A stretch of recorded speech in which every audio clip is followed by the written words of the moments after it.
NCERT class 6 का अध्याय number 9। ठीक है,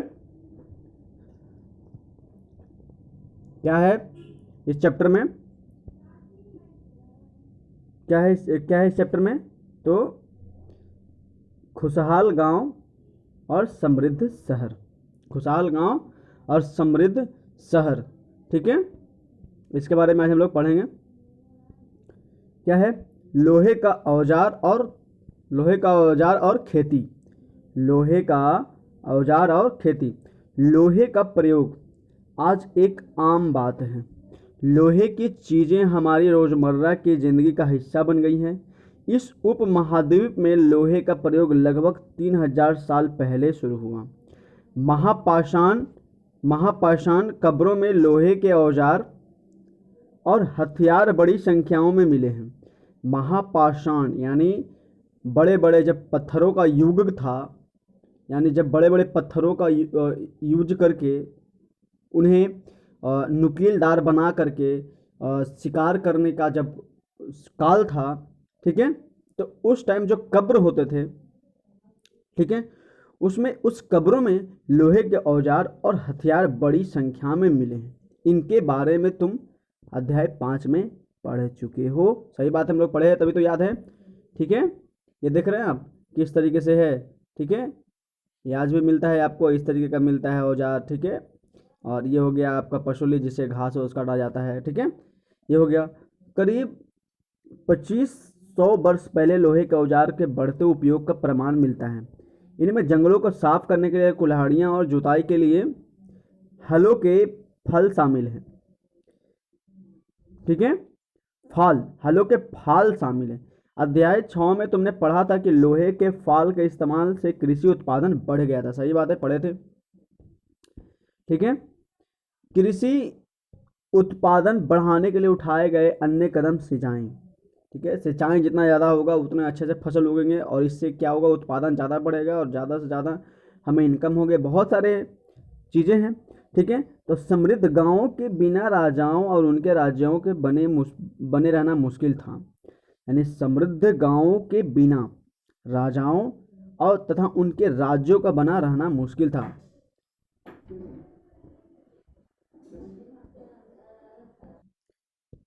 ठीक है, समृद्ध गांव के बिना राजाओं और उनके राज्यों का बना रहना मुश्किल था। जिस तरह कृषि के विकास में नए औजार तथा रोपाई अध्याय 6 में ये महत्वपूर्ण कदम थे, देखे थे आप लोग। ठीक है, उसी तरह सिंचाई भी काफ़ी उपयोगी साबित हुए। इस समय सिंचाई के लिए नहरें, कुएं, तालाब और कृत्रिम जलाशय बनाए गए। ठीक है, एक बात और ठीक है, कि जिस राजा के काल में कुएं, तालाब और नहरें ज़्यादा होती थी, उन राजाओं को अच्छा राजा माना जाता था, समृद्ध साम्राज्य उनका माना जाता था। ठीक है, ठीक है, अब आगे देखेंगे। इस चार्ट में तुम्हें सिंचाई से आए परिवर्तन दिखाए गए हैं।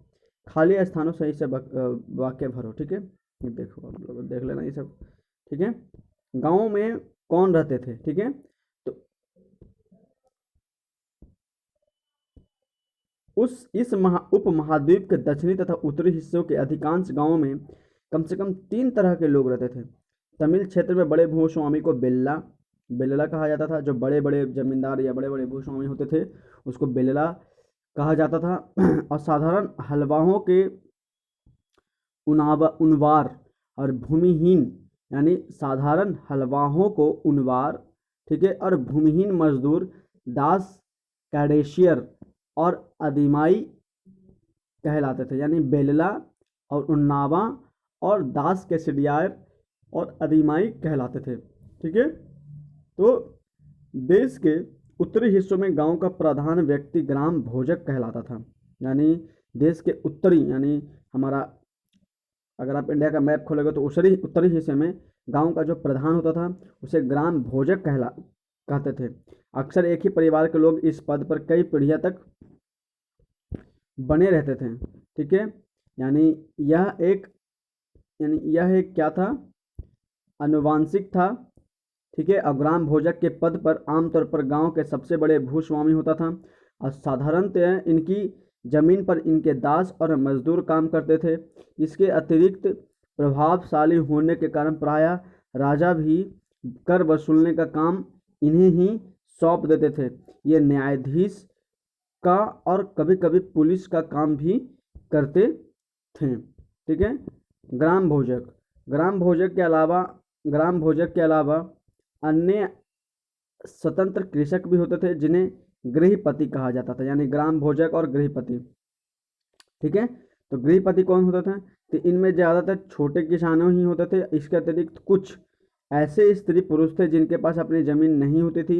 इनमें दास कामगार आते थे जिन्हें दूसरों की ज़मीन पर काम करके अपनी जीविका चलाना पड़ता था।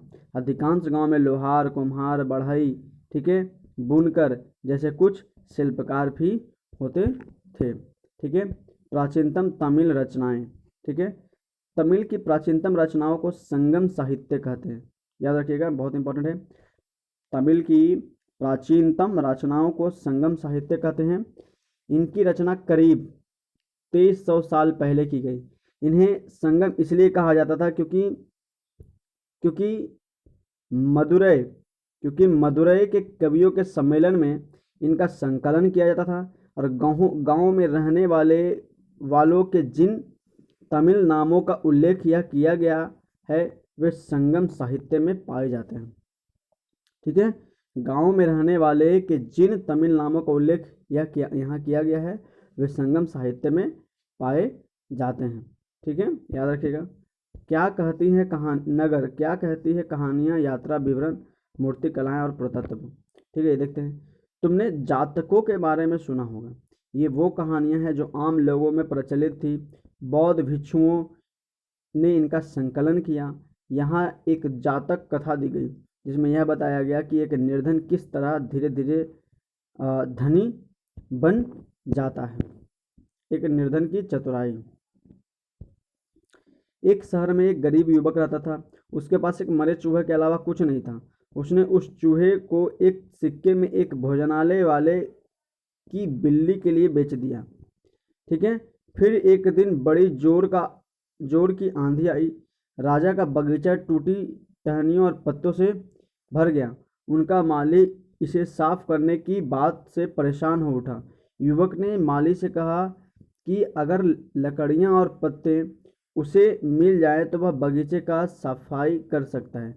माली तुरंत मान गया और युवक ने पास खेल रहे बच्चे को यह कहकर इकट्ठा कर लिया कि प्रत्येक टहनी और पत्ते के बदले मैं उन्हें एक एक मिठाई मिलेगी। देखते ही देखते उन्होंने बगीचे में एक एक तिनका चुनकर गेट के पास इकट्ठा कर दिया। तभी उधर से राजा का एक कुम्हार बर्तन को पकाने के लिए ईंधन की तलाश में गुजरा। उसने पूरे ढेर का खरीद लिया। इस तरह युवक के पास कुछ और पैसे हो गए। ठीक है। अब उस युवक ने एक और योजना बनाई। एक बड़े बर्तन में पानी भरकर वह नगर के द्वार पर गया और वहां उसने घास काटने वाले 500 लोगों को पानी पिलाया। ठीक है। खुश होकर उन लोगों ने कहा, तुमने हमारे लिए इतना अच्छा काम किया, बताओ अब तुम्हारे लिए हम क्या कर सकते हैं। उसने कहा, मैं आपको यह तब बताऊंगा जब मुझे आपकी सहायता की जरूरत होगी। उसके बाद उसने एक व्यापारी से दोस्ती की। एक दिन उस व्यापारी ने बताया, कल एक घोड़े का व्यापारी 500 घोड़ों के साथ शहर में आ रहा है। यह सुनकर युवक ने उन घास काटने वालों के पास जाकर कहा, कृपया तुम सब एक एक घास का एक गट्ठर मुझे दो और अपनी घास तब तक मत बेचो जब तक मेरी ना बिक जाए। उन्होंने उनसे घासों के 500 गट्ठर दे दिए। जब घोड़े के व्यापारी को कहीं भी घास ना मिली तो उसने उस युवक की घास 1000 सिक्के में खरीद ली। ठीक है। अब देखो, ये बहुत अच्छा कहानी था। ठीक है, कि कभी भी कैसा भी परिस्थिति हो तो आप किसी भी और सही तरीके से उस परिस्थिति का सामना कर सकते हो। ठीक है। तो प्राचीन नगरों के जीवन के बारे में हमें कुछ अन्य स्रोतों से भी पता चल सकता है। शहरों, गांव या फिर जंगलों के जीवन से जुड़ी घटनाओं की मूर्तिकार कलात्मक ढंग से उकेरते थे। इन मूर्तियों को ऐसी इमारतों की रोलिंग खंभों प्रवेश द्वारा सजाया जाता था कि जहां लोग आते थे तो देखिए नीचे क्या है। इस तरीके से नीचे की मूर्तिकला मध्य प्रदेश में स्थित सांची के स्तूप की मूर्तिकला का नमूना है। ठीक है, ये सांची के स्तूप का नीचे दिखाएगा आपको। तुम अध्याय 12 में सांची के बारे में पढ़ोगे। उन दीवारों को देखोगे कि क्या वे ईंटें के बनी हैं या फिर लकड़ी या पत्थर से। क्या उसकी रोलिंग लकड़ी की से बनी है। इन इमारतों की छतों का वर्णन करो। ठीक है, यह है दिल्ली में मिला वल्ले कूप। हड़प्पा की जल निकास व्यवस्था से यह कैसे भिन्न है, इसके बारे में देखेंगे हम लोग। हड़प्पा की जल निकास व्यवस्था से यह कैसे भिन्न है। ठीक है, जल निकास कैसा था हड़प्पा के सभ्यता में कि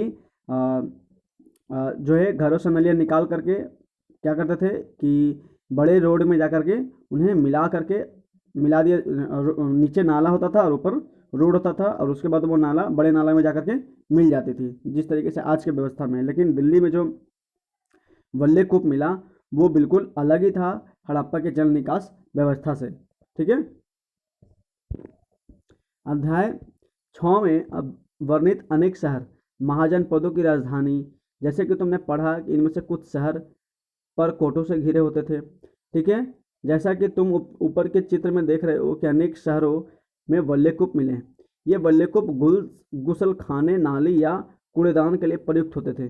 प्रायः ये वल्लेकूप लोगों के घरों में होते थे। ठीक है, महलों, बाजारों या आम घरों के अवशेष बहुत कम मिले हैं। संभवतः लकड़ी, मिट्टी व कच्ची ईंटों या छप्पर से बने होने के कारण ये ज़्यादा समय तक टिक ना पाए। भविष्य में पुरातत्वविद इनकी खोज कर सकते हैं। प्राचीन शहरों के बारे में वहां गए नाविकों, यात्रियों के विवरण द्वारा भी पता चलता है। ऐसा ही एक विस्तृत विवरण किसी अज्ञात यूनानी नाविक का है। जिन ये देख रहे हैं आप, ये है आपका सांची के स्तूप में मूर्तिकला मिला था। ठीक है, ये वाला बिल्कुल ठीक है, ये वाला मूर्तिकला ठीक है सांची के स्तूप में मिला है। अब वेरी गाजा भरूच का यूनानी नाम की कहानी। वेरी गाजा की संकरी खाड़ी में समुद्र से आने वाले नाव चला पाना बहुत मुश्किल होता था। यानी बेरी गाजा की संकरी खाड़ी में समुद्र से आने वालों के लिए नाव चला पाना बहुत मुश्किल होता था। राजा के द्वारा नियुक्त कुशल और अनुभवी स्थानीय मछुआरे ही यहाँ जहाज ला सकते थे। वेरी गाजा में शराब, तांबा, टीन, सीसा, मूंगा, पुखराज, कपड़े, सोने और चांदी के सिक्कों का आयात होता था। हिमालय की जड़ी बूटियां, हाथी दांत, गोमेद, कार्निलियन, सूती कपड़ा, रेशम इत्र यहाँ से निर्यात किए जाते थे।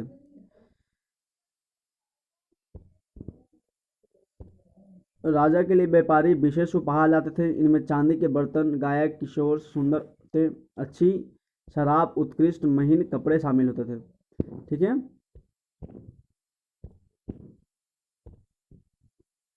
पत्तनों पर कहा गया कि उन सभी के बारे में उसने लिखा है। मानचित्र 7 भरूच ढूंढो। अब उसके द्वारा वर्णन को पढ़ो। ठीक है, देखेंगे हम लोग। सिक्के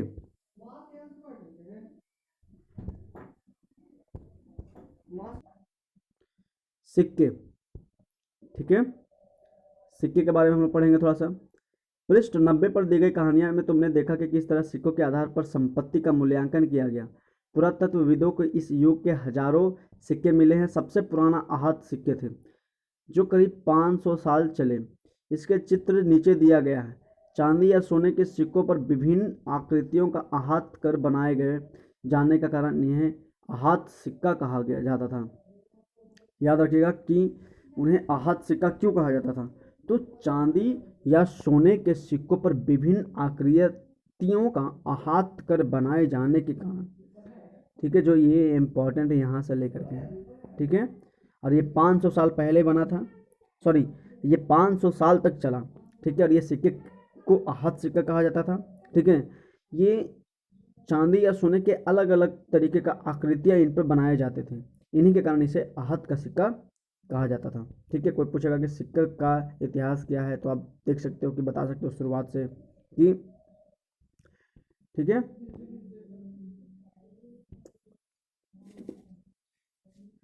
ठीक है, अब विनिमय का अध्ययन। संगम साहित्य की इस छोटी सी कविता को पढ़ो, ठीक है। खेतों के सफ़ेद खेतों के सफ़ेद धान गाड़ियों पर लादे जा रहे हैं, नमक के लिए लंबे लंबे रास्ते चांदनी सी सफ़ेद रेत पर परिवार के को समेटे, कहीं पीछे छूट ना जाए शहरों से नमक के सौदागरों के यूं चले जाने से सिर्फ सन्नाटा रह जाता है, ठीक है। समुद्र के किनारे नमक का बहुत ज़्यादा उत्पादन होता था। नगर अनेक गतिविधियां का केंद्र। अक्सर नगर कई कारणों से महत्वपूर्ण हो जाते हैं। उदाहरण के लिए मथुरा, यहाँ 2500 साल से भी ज़्यादा समय से एक महत्वपूर्ण नगर रहा है, ठीक है, क्योंकि यहाँ यातायात और व्यापार के दो मुख्य रास्तों पर स्थित था। इनमें इनमें से एक रास्ता उत्तर पश्चिम से पूर्व की ओर और दूसरा उत्तर से दक्षिण की ओर जाने वाले था। शहर के चारों ओर किलेबंदी थी। इसमें अनेक मंदिर थे। आसपास के किसान तथा पशुपालक शहर में रहने वाले के लिए भोजन जुटाते थे। मथुरा बेहतरीन मूर्तियों बनाने का केंद्र था। लगभग 2000 साल पहले मथुरा कुषाणों की दूसरी राजधानी बनी। इसके बारे में तुम अगले अध्याय में पढ़ोगे। मथुरा एक धार्मिक केंद्र भी रहा। यहाँ बौद्ध विहार, जैन मंदिर है। यह कृष्ण भक्ति का एक महत्वपूर्ण केंद्र था। मथुरा में प्रशस्त खंडों और मूर्तियों पर अनेक अभिलेख मिले हैं। आमतौर पर ये संक्षिप्त अभिलेख हैं जो स्त्रियों तथा पुरुष द्वारा मठों या मंदिरों को दिए जाने वाले दान का उल्लेख करता है। प्रायः शहर के राजा, रानी, अधिकारी, व्यापारी, शिल्पकार इस प्रकार के दान करते थे। उदाहरण के लिए मथुरा के अभिलेख में सुनारों, लोहारों, बनकरों, टोकरी बुनने वाले, माला बनाने वालों और इत्र बनाने वालों के उल्लेख भी मिलते हैं। शिल्प तथा शिल्पकार। पुरास्थलों से शिल्पों के नमूने मिले हैं। इनमें मिट्टी के बहुत ही पतले और सुंदर बर्तन मिले हैं जिन्हें उत्तरी काल में चमकीले पात्र कहा जाता है, क्योंकि ये ज़्यादातर उपमहाद्वीप के उत्तरी भाग में मिले हैं तथा ये प्रायः काले रंग के होते हैं और इनमें एक खास चमक होती है। मतलब क्या था कि ये मिट्टी के बहुत ही पतले और सुंदर बर्तन मिले हैं यहाँ ठीक है। इनमें क्या होता था कि काले चमकीले पात्र कहा जाता था इन्हें, क्योंकि ये ज़्यादातर उपमहाद्वीप के उत्तरी भाग में मिलते थे और ये प्रायः काले रंग के होते थे और इनमें खास चमक होती थी। ध्यान रहे कि अन्य दूसरे शिल्पों के अवशेष नहीं बचे होंगे। जैसा कि विभिन्न ग्रंथों से हमें पता चलता है कि कपड़ों का उत्पादन बहुत महत्वपूर्ण था। उत्तर में वाराणसी और दक्षिण में मदुरई इसे प्रसिद्ध केंद्र था। यहाँ स्त्री पुरुष दोनों काम करते थे, ठीक है। अनेक शिल्पकार तथा व्यापारी अपने संघ बनाने लगे थे जिन्हें श्रेणी कहते थे, ठीक है। शिल्पकारों की श्रेणियों का काम प्रशिक्षण देना, कच्चा माल उपलब्ध कराना तथा तैयार माल का वितरण करना था, ठीक है। शिल्पकार और व्यापारी क्या करते थे उनमें, तो अपने अपने एक संघ बनाते थे जिन्हें श्रेणी कहते थे, ठीक है। और शिल्पकारों की श्रेणियों का काम प्रशिक्षण देना, कच्चा माल उपलब्ध कराना और तैयार माल का वितरण करना था। जबकि व्यापारियों की श्रेणियां व्यापार का संचालन करती थी। श्रेणियां बैंकों के रूप में काम करती थी जहां लोग पैसे जमा रखते थे और इस धन का निवेश लाभ के लिए किया जाता था। उससे मिले लाभ का कुछ हिस्सा जमा करने वाले को लौटा दिया जाता था, फिर मठ आदि धार्मिक संस्थानों को दिया जाता था। सूत काटने और बुनने के नियम। यह नियम अर्थशास्त्र के हैं। अध्याय 8 में अर्थशास्त्र का उल्लेख किया गया है। इसमें वर्णन किया गया है कि किस प्रकार का एक विशेष पदाधिकारी देख रेख की कारखाना में सूत की कताई और बुनाई की जाती थी।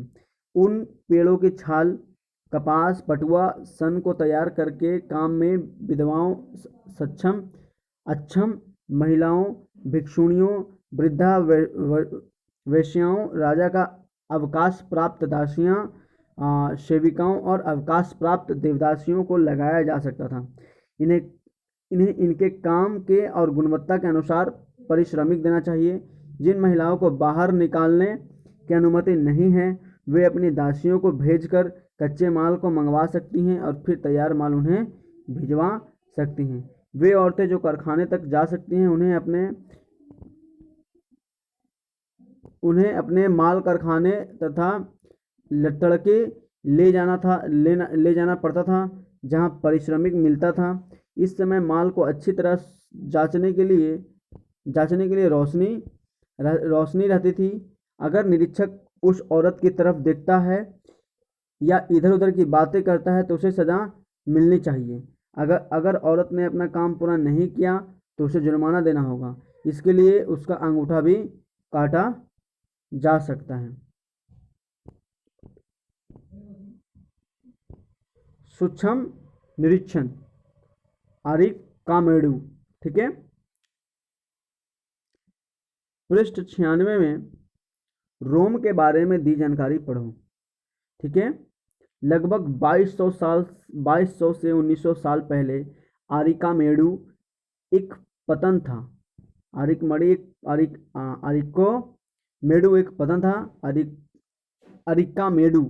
एक पतन था।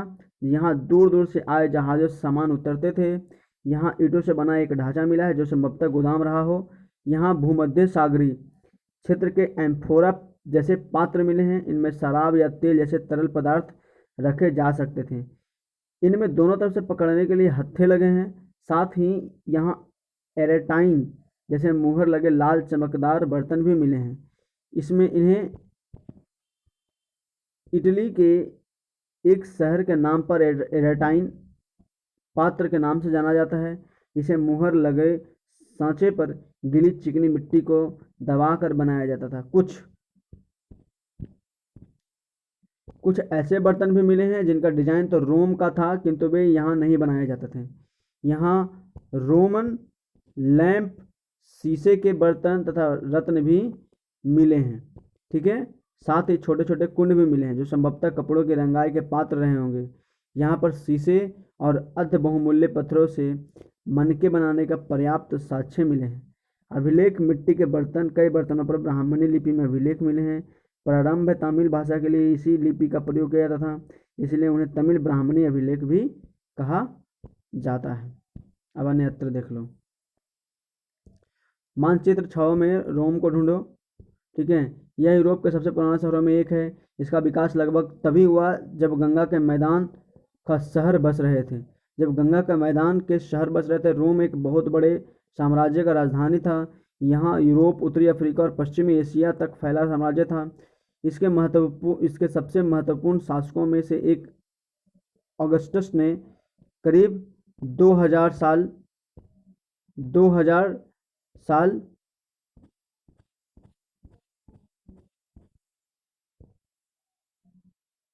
जो है 2000 साल पहले शासन किया। उसने कहा था कि रोम ईंटों का शहर था जिसे मैंने संगमरमर का बनवाया। ऑगस्टस और उसके बाद के शासकों ने कई मंदिर तथा महल भी बनवाए। ऑगस्टस ने बड़े बड़े रंगमंडल, एम्फीथिएटर बनवाए। ठीक है, इनमें चारों तरफ दर्शकों के बैठने की सीढ़ीनुमा जगह होती थी। यहाँ लोग विभिन्न प्रकार के कार्यक्रम देख सकते थे। उन्होंने स्नानागार भी बनवाए जहाँ स्त्रियां तथा पुरुषों के लिए अलग अलग समय निर्धारित थे, जहाँ लोग एक दूसरे से मिलते थे और आराम करते थे। बड़े बड़े जलवाही सेतु, एक्वाडक्ट के जरिए शहर के स्नानगार, फव्वारों तथा गुल्स खानों के लिए पानी लाया जाता था। अब इसमें उपयोगी शब्द क्या था? तो लोहा, गांव, सिंचाई, संगम, नगर, वल्लकूप, पतन, श्रेणी। ठीक है, अब आप लोग देख लीजिएगा, लास्ट हुआ ये।